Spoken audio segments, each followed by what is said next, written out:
I'm Mossin Annie. I'm committed to responsible land stewardship and ethical practices in all my moss operations. I rescue mosses from high-impact places where they're going to be destroyed, and then I bring them back, cultivate them, and offer them to people in this beautiful live fresh state. However, there are other moss practices that could be pretty questionable in this country. First of all, the florists just consider moss as a dead element.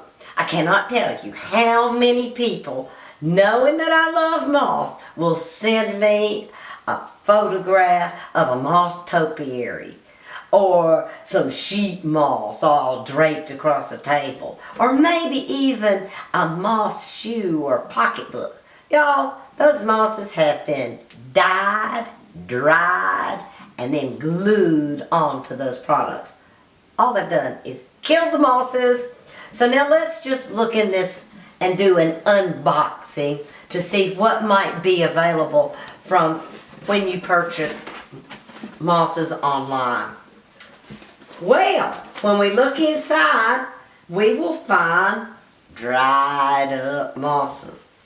And this one in particular is Thuidium, and it's commonly called sheet moss. Look at the difference. Come on, which one would you want? Now, here's a gorgeous moss. It's Dicranum scoparium. It's just called mood moss. But once again, it's all dried up. And the biggest issue though is, where did the mosses come from? Were they actually cultivated, or were they bought from a harvester who may have gone and stolen them from the forests that are protected? If you buy mosses in a bag, you're still part of the problem. These can be purchased at most any garden center or craft store. And this particular moss came from Canada, but this is an issue that's in America, in Canada, truly all around the world as to how mosses are acquired. I kind of alluded to how florists use mosses, but look at this, y'all. They dyed it green, and then they dried it, and they bagged it.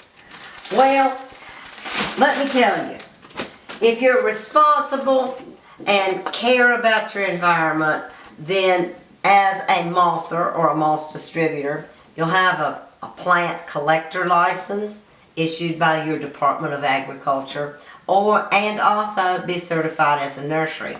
To top it off, all mosses sold in the United States, or shipped out of the country for that matter, need to have a phytosanitary certificate.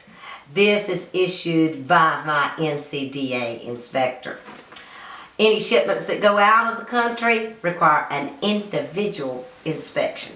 So, this soapbox is over for now. I just want you to think about what your contribution is to our environment, and the value of mosses in sustainable landscapes, and how they can provide magical mosses in your garden for years to come, instead of living all dried up in the bottom of a silk tree.